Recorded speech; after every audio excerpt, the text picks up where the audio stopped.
Everybody, it is Friday, April 11th. I'm Moshe Manunu. This is the Mo News Podcast. And I am Jill Wagner. This is the place where we bring you just the facts. And we read all the news and read between the lines so you don't have to. Jill, we're headed into a big holiday period here. This weekend marks the beginning of Passover for the Jews. And then next week we have Good Friday going into Easter. Jill, any exciting Passover plans on your side? The huge, the Seder. For those unfamiliar, the Seder is the traditional meal or meals. Some do it 2 nights, some do it 1 night, where Jews celebrate the Exodus from Egypt several millennia ago. And then, believe it or not, it's time for yet another vacation. The kids are off from school, at least many in New York, next week. So parents, get ready. You're speaking to yourself there, right, Jill? Yes, send help. SOS. Jill will be off a couple days next week.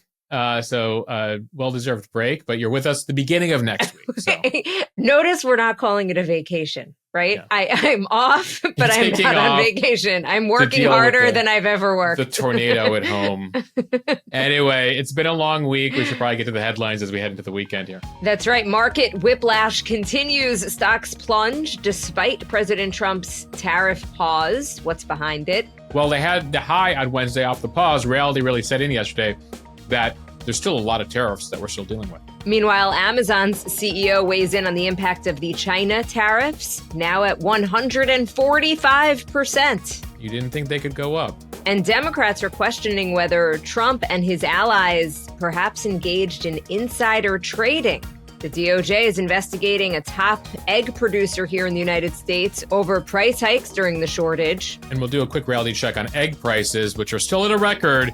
When will the relief come? 6 people, including kids, killed after a helicopter crashes into the Hudson River near Manhattan.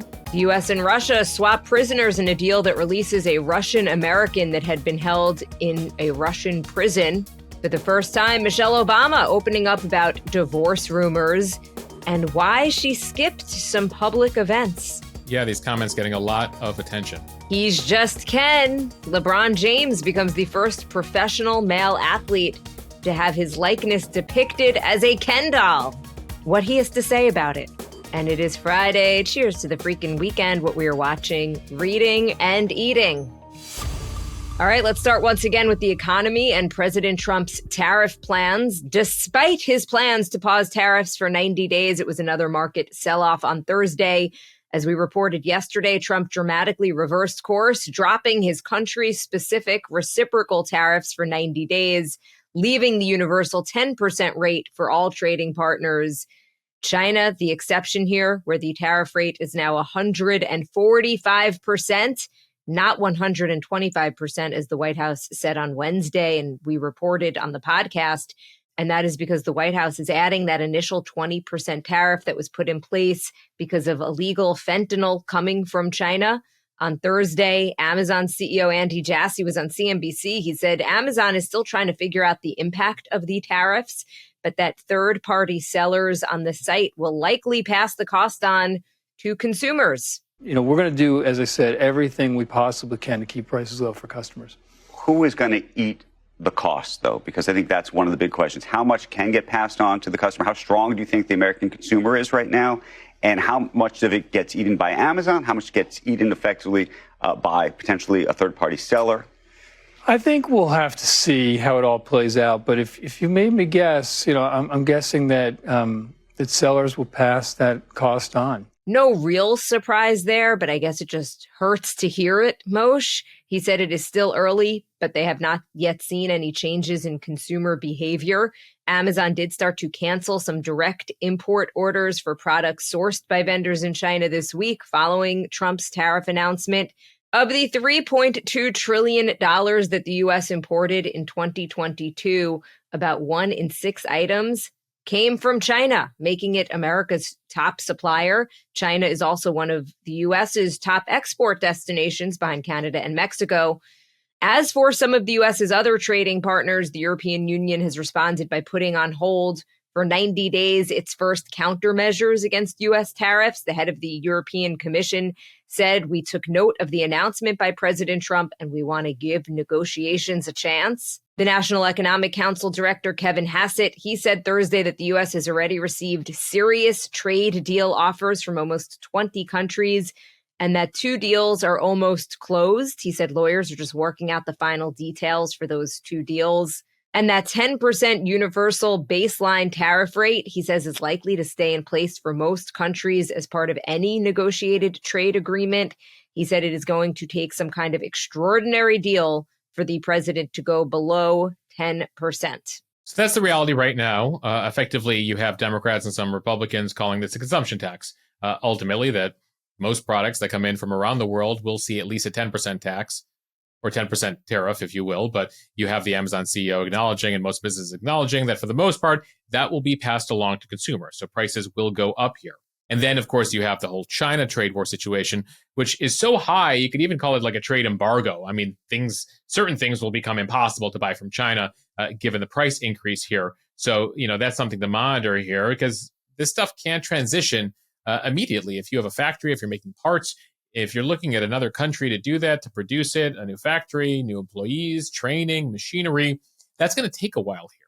So in the interim, while this trade war happens between the U.S. and China, you're going to have a lot of folks stuck in the middle, both in China and here in the U.S., and that fed into the markets taking a tumble on Thursday. The numbers are pretty stark here, Jill. Ultimately, Americans have already seen a 24% increase in prices over the past 5 years. Given how much comes into this country from China, that's going to make a situation where you're either paying more for goods or you have a smaller selection of overall goods here. Meanwhile, on the Chinese side, a full-blown trade war here means they're shut out of the U.S. market, the largest consumer market in the world. The bet China's making is that it's going to be painful for the U.S. The bet America is making is that it's going to be painful for China, as they potentially, at some point, they're going to have to negotiate a deal here. The question is, how long will this last? Then you have the president talking about these other negotiations. And what you're talking about is 75 different negotiations with 75 different countries. That's the U.S. claim, the White House claim right now, that 75 countries have reached out. So, it takes a while to negotiate one deal, not to mention dozens of deals. So there's a lot of uncertainty here. But as we mentioned, the president likes the 90-day pause. He says we might pause it longer. This takes us just about to July 4th weekend, by the way, if you guys are looking out here, what 90 days means. So we'll be heading into the holiday, hopefully not too much uncertainty heading into the holiday. But whether you're in business, finance, economist, small business owner, this is a chaotic situation. It makes it really difficult to plan here, especially all those businesses we're hearing from where, they have built their supply chains, they've built their production chains partially around China, the manufacturing capital of the world here.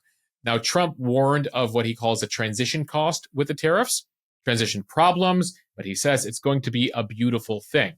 Now, for many folks, when you look at it, building new factories here in the U.S. or somewhere else in the world, you're talking about years out, potentially, before something like that can happen. And you're still running and managing a business in the interim. And there's a lot of unanticipated costs that have struck folks in the past, literally in the past couple days. But over the course of the coming months, that's really going to hit home.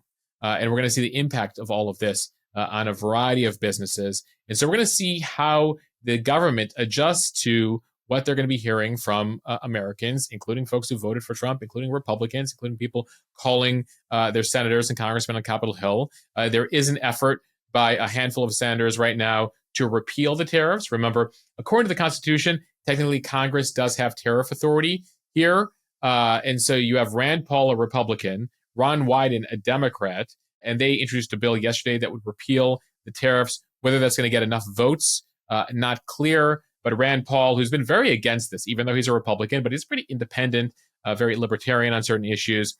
He's like, this is going to drive costs. This tramples on the Constitution. Congress needs to reassert its authority. So you're going to see that debate here, especially on the Senate side.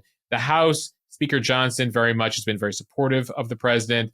The pause got a lot of support in Capitol Hill yesterday. The question is, here on out, as we start to really feel, and Americans feel the pinch of added costs here, businesses feel the pinch of these, well, it's more than a pinch, 145% tariffs. How will this play out in the weeks and months ahead? And how will the market react as it sort of responds to the latest headlines and then starts to really do the math here. And there's been so many changes that businesses haven't quite figured out what their costs are going to be. A lot of stuff has been frozen. And so this stuff is really going to start to hit home in the coming weeks. Meanwhile, there are increasing questions about insider trading and who knew the president was going to pause tariffs in advance of the announcement on Wednesday. Several Democrats are looking for answers on the timeline. Trump's social media post about it being a good time to buy stocks and who may have benefited. At about 9:30 a.m. on Wednesday, the president posted on social media that people should buy. About 3 hours later, he announced the 90-day suspension of most of the tariffs, to which the stock market ripped with the best day for the market since 2008. Here is Senator Chris Murphy. He is a Democrat, saying that this whole thing could be an enormous scam. And anyone who made investments early today likely made a lot of money. And so the question is, who close to Trump knew that he was going to suspend the tariffs? Which of his Mar-a-Lago friends or his billionaire advisors were able to capitalize on that inside information? Democratic Senators Adam Schiff of California and Ruben Gallego of Arizona sent a letter to the White House Chief of Staff Susie Wiles and U.S. Trade Representative Jamieson Greer looking for information on whether the White House or any administration employees violated federal ethics laws. So they want to find out who knew that the president was going to put this pause on tariffs. Schiff thinks that Congress should do an investigation as well. And then there's Congresswoman Alexandria Ocasio-Cortez. She wrote on X that any member of Congress who purchased stocks in the last 48 hours should probably disclose that now. She says that she had been hearing some interesting chatter on the floor. She writes, disclosure deadline is May 15th, and that it is time to ban insider trading in Congress. Moshe, it is something that lawmakers have tried before, not about insider trading, which is not legal for anybody, but the idea of members of Congress not being allowed to trade stocks. Not surprising, though, those numerous bills have gone pretty much nowhere. Yeah, they got to police themselves on Capitol Hill. And there's certainly a number of members on both sides who think the time for members of Congress benefiting from the information they get via the committees that they have jurisdiction over, the companies that come before them, lobbyists that come before them, is over. So you have some saying, guys, this is crazy. You know, the stocks, the portfolios of most members of Congress, not surprisingly, outperform the rest of us and outperform the market.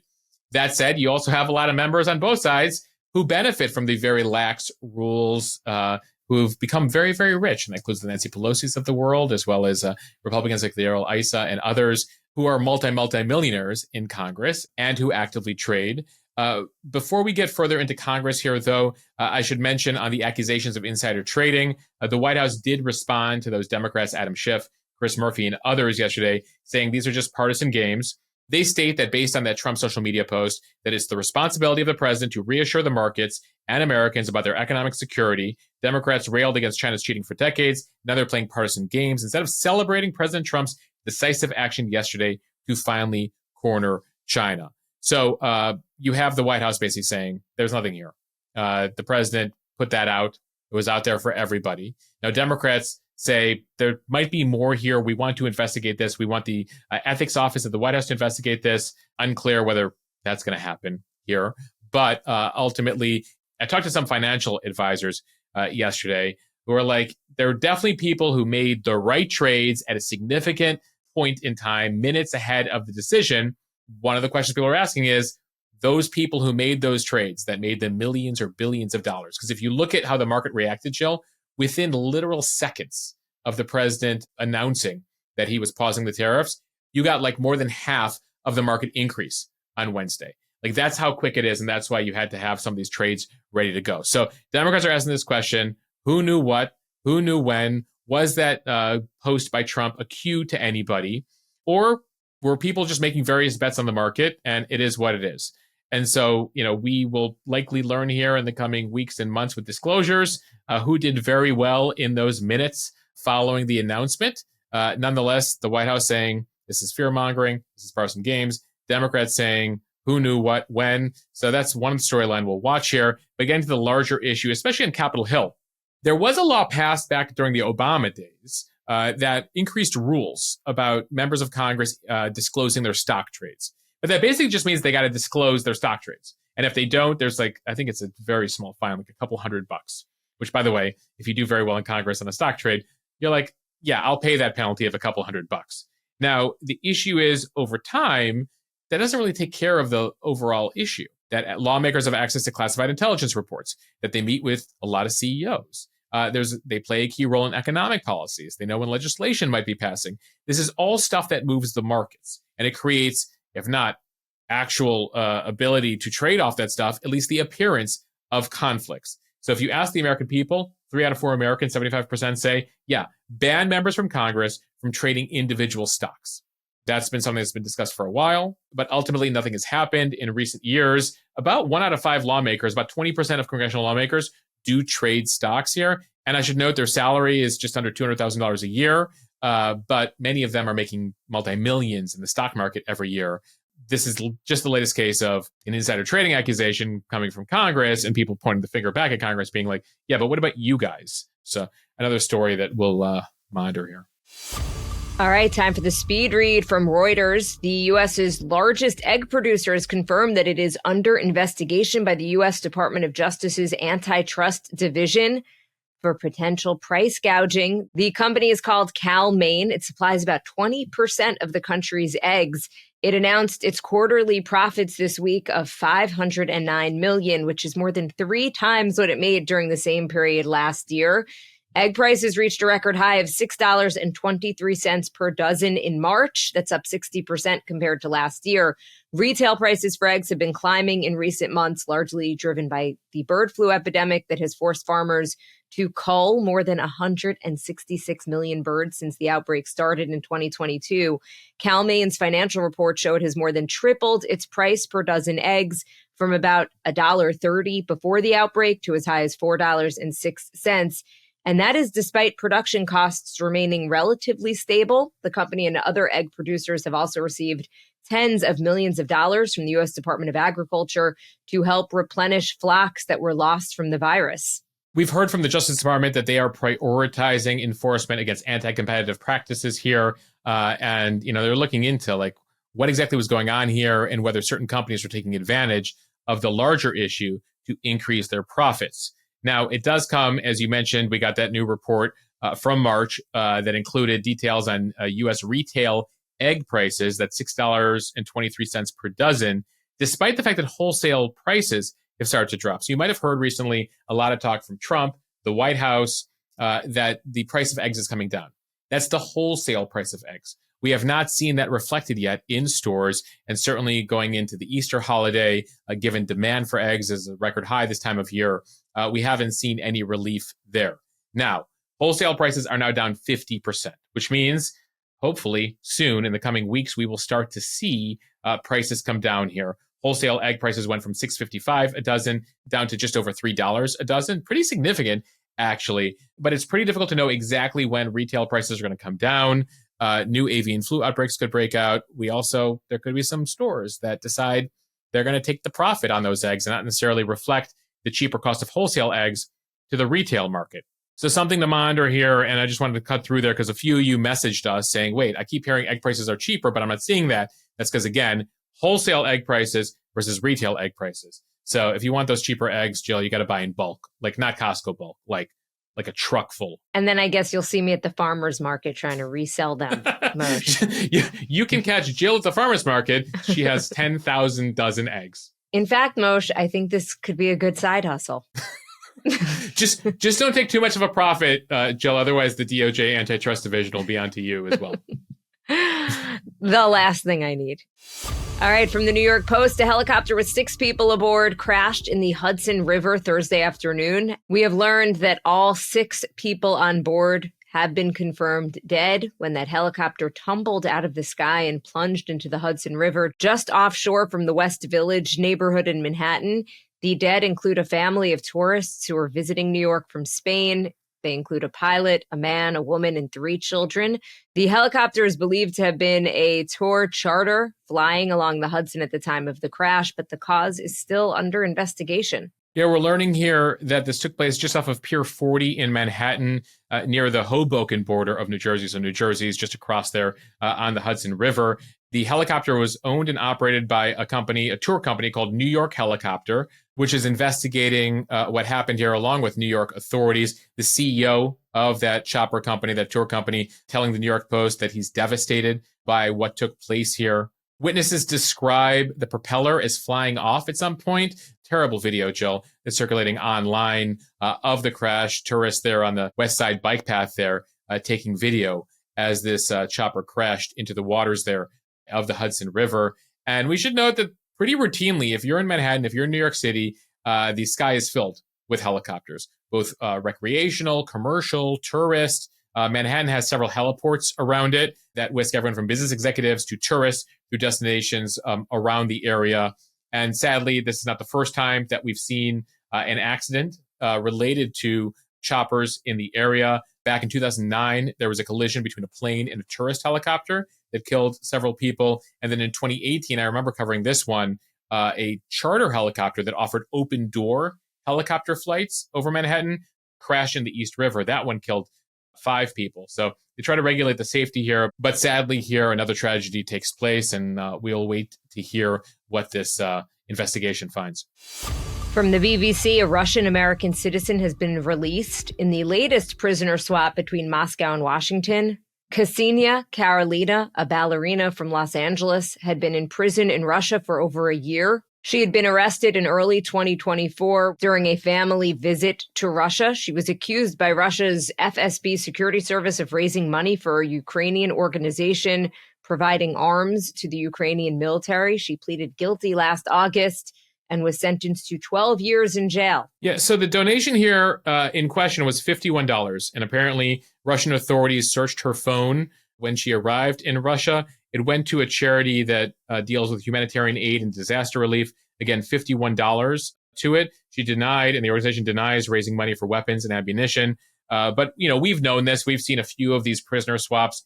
Brittany Griner, as well as several other Americans. And then, of course, the story of Evan Gershkovich, the American journalist who was in Russia as well, that Putin conducts these arrests as leverage to get people that he wants out of prison. So we've seen a few of these exchanges. This is just the latest exchange here. In exchange for Ksenia Karelina coming back to the U.S., the U.S. freed a guy named Arthur Petrov. He's a dual German-Russian citizen arrested in Cyprus back in 2023. He was accused of illegally exporting microelectronics to Russia for the Russian military. So, oftentimes here, these are two very different alleged crimes. In the case of Brittany Griner, of course, we released Victor Boot, that arms dealer. In the case here of Ksenia Karelina, the ballerina, for the $50 charity donation, it appears we've released this guy who was exporting electronics to the Russian military. From the New York Times, former First Lady Michelle Obama addressed rumors that she and Barack were getting a divorce after she decided not to attend certain political events with him,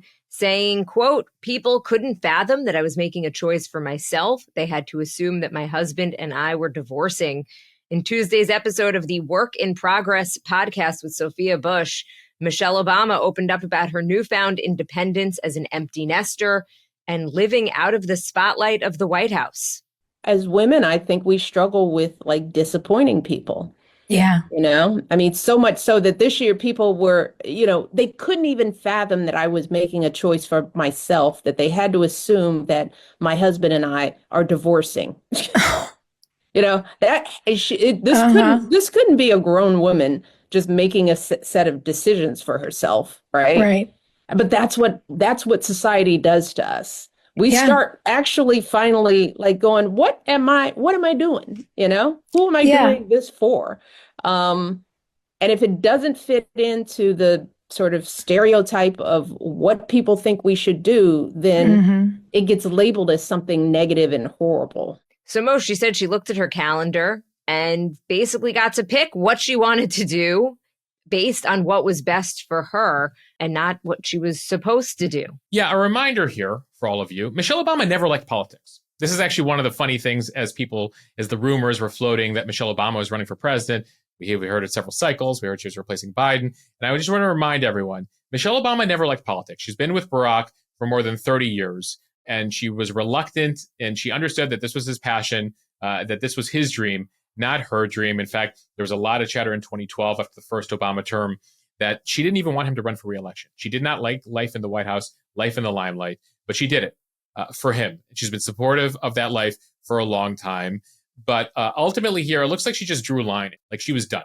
She was exhausted by it. She did show up a couple times for Kamala Harris on the campaign trail there, but it's not something she enjoyed. And she wanted to make this choice for herself. And the immediate assumption was, well, there's trouble in the Obama marriage.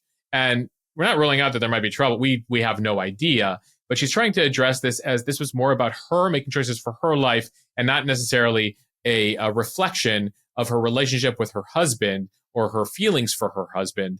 And so it was very interesting, I think, listening to this. It's worth listening to the fuller conversation here. We put up a clip on Instagram, but certainly if you head over to that podcast, the Work in Progress podcast, you can listen to the larger conversation she had with Sophia Bush. But I think it leads to an interesting conversation about partners and what you do for each other and where you draw a certain line. And when your life is about one partner, it reminds me of this line from Brene Brown. If you're familiar with Brene Brown, many people like to say that a relationship is 50-50. She likes to say that a relationship is 90-10, that at times one partner needs to give 90 while the other gives 10 to the relationship, and then vice versa. And sometimes it's your turn to give 90% to the relationship and the other person to give 10%, depending on what's going on in that person's life. And so, very much, I imagine if you're the spouse of the president of the United States, it's a 90-10 relationship with you giving 90 and them, focused on the country and the role and whatever. And so I think for her, she's kind of like, what, at this juncture, I don't like this stuff. I don't want to attend funerals. I don't want to go to the inauguration for Trump. She hates President Trump.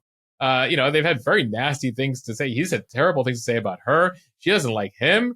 And so, I think for her, she's just like, I was first lady. I did the job. I've campaigned. I've been a good soldier here.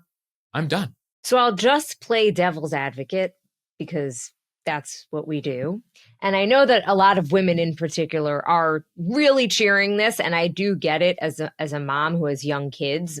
Most of my life revolves around my kids and their schedules. And she does talk about the freedom that she has, not only because her husband's not in the White House anymore and she's not living in the White House, but because she's an empty nester. Her kids are older, they're grown. So she's not driving them to and from, play practice or whatever.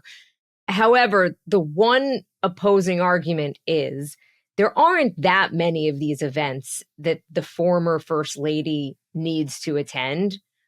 The funeral of Jimmy Carter, for example, might fall into that category. Is that such a big lift to go to his funeral? I don't know. Obviously, she felt that it was something she just didn't want to do and she didn't have to do.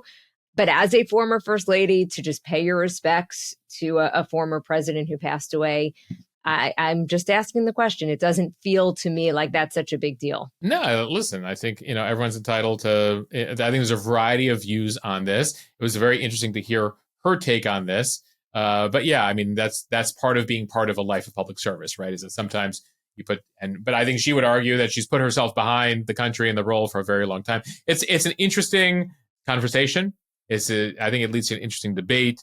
And so if you're looking for interesting topics to bring up with your family in the upcoming holiday period here. I would suggest that maybe you avoid politics. This brings in like a lot. This is complicated, right? Depending on who your family is. Maybe if they already agree with you politically, you might have an easier time. If it's somebody who already disagrees with you politically and they have different views, especially depending on how they feel about the Obamas or the Trumps or the Carters. By the way, I should note this, and this was my initial reaction.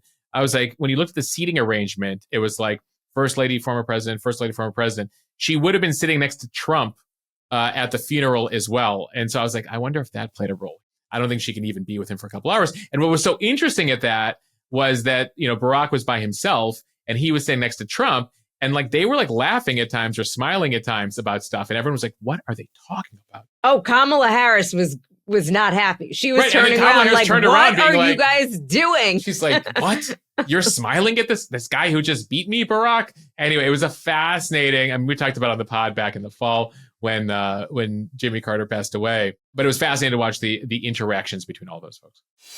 And finally, from the Associated Press, basketball great LeBron James has become the first professional male athlete to have his likeness depicted in a Ken doll. Mattel unveiling the LeBron Ken doll Wednesday to kick off their Ken Ambassador series. Last year, 9 female athlete Barbies, including tennis star Venus Williams, were introduced. LeBron James says, as a young kid, I was fortunate to have role models who not only inspired me, but also showed me what is possible through hard work and dedication. Now, as an adult, I understand how vital it is for young people to have positive figures to look up to, which is why he says that partnering with Barbie on the LeBron James Canbassadors doll is such an honor. So the LeBron doll rocks sunglasses, headphones, a jacket with his number 23 on it, as well as on the back it says, just a kid from Akron. Apparently it's going to cost $75. It goes on sale in the coming days here. Reacting to the doll itself, LeBron said, I think you might need to do a little lifting. Legs look a little skinny. Little fraily little fellow, but it's dope. I'm so curious to see what he thinks the skinny Right, legs he's look like. They all the Ken dolls. This LeBron doll needs to go to the gym, man. I'm guessing it's just sort of the generic Ken figure, right? Skinny Ken. Sort of like what LeBron looked like when he was like 18 or 19. Like, I think LeBron is bulked up over time. All right, Moshe, it is Friday. Cheers to the freaking weekend. Time for what we are watching, reading, and eating. What are you watching? So, big Jon Hamm fan over here, and this is his first lead role on a TV show since the Mad Men days. It's a new show on Apple TV called Your Friends and Neighbors. He plays, according to the description here, a disgraced hedge fund manager whose firing leaves him broke. And so to keep up the appearances in his community, he turns to stealing from his neighbors. So sort of has like a Weeds meets Billions feel to it. And so curious about checking out the new Jon Hamm show on Apple. Jill, what are you watching? Definitely that, because I love Jon Hamm. But after mentioning the other day that I had never seen Newsies, a few people said I have to watch it and that my kids will love it. Who told you first that you need to see Newsies, Jill? Moshe, it was your recommendation, of course. So I think that is on my list. And there's also a new season of Hacks, which is one of my favorite shows. It's on HBO Max. So I can't binge the whole series, but I will probably watch the first episode. It's a drip drop like shower pressure these days. Drip episode, drip. But there is President Trump's executive order, Moshe. Like Netflix style, dropping a whole season exactly. on you. That's how he likes his water pressure. An unanticipated metaphor of the day. Jill, what are you reading this weekend? Okay, so from Time Magazine or Time.com, are you a hostile punctuator? The author saying, before you write off punctuation as a little bit more than a dot, a line, or some combination of both, consider a period can end a conversation or an entire relationship. One too many question marks can make the recipient ask themselves if they really want to keep talking to you. Forgetting an exclamation point can spark the wrong kind of excitement. She basically makes the point that with so much of our interactions these days occurring over text or Slack, punctuation doesn't necessarily need to be accurate, but it's supposed to help convey what you're trying to say. Jill, punctuation on text gets a lot of attention. We talk about like boomer energy on text messages. They put periods. We millennials, especially elder millennials, not so much with the periods. We do a lot of dots, LOLs, ha-has, apparently are very millennial speak on text message. And then Gen Z. So Gen Z basically like knows who they're texting with. Are they millennial? Are they a boomer or Gen Xer? Or are they a fellow Gen Zer? Gen Zers, let me know what punctuation you're using these days on the text. Because the dots and the ha-has give us millennials away. And apparently the thumbs up, which I thought was just kind of like, cool, great, yes, sounds good, is also hostile. Oh, it's hostile. No, the thumbs up is if the thumbs up comes from someone under the age of 40, it's likely hostile. If it's under the age of 30, it's definitely hostile. And Moshe, what are you reading? Jill, I'm reading Uncharted by Chris Whipple. He is a writer, author, a journalist. He has a new book out going inside the Biden administration. And basically, this is the description.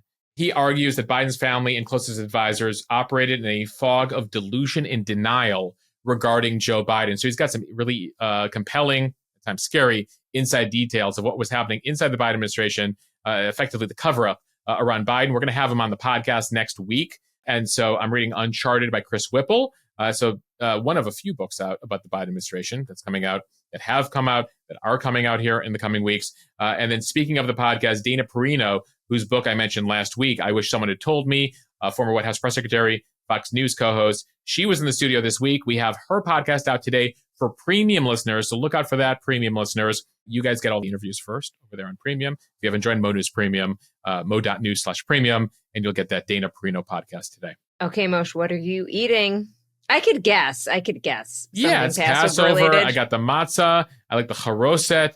For those of you who are like, what are these real words? Yes, these are real words.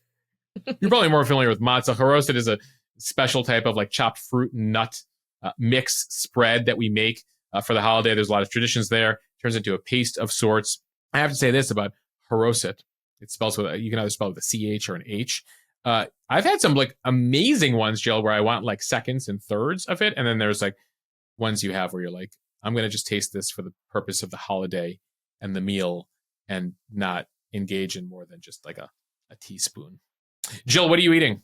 Moshe, I'm going to try to make tomato shakshuka, courtesy of Alex Tariff. She is a follower of Mo News. She's a nutritionist and a dietitian. And I reached out to her to see if she could give me a good recipe for Passover. And she sent me a whole book of good recipes. This was one of my favorites. And I also included it in my Enclave newsletter, if you want to check that out for all things Long Island. So Moshe, we've got a lot to eat. We've got a lot to read. We've got a lot to watch. It has been a long week. Thank you all for listening to the Mo News podcast. If you like what you hear, please share this with your friends. It helps us grow. Follow us and subscribe so you don't miss an episode, and review us in the App Store. We appreciate it. Have a wonderful weekend, everyone. We'll see you on Monday. Thanks for listening to the Mo News podcast. Have a fantastic day. I hope you enjoyed.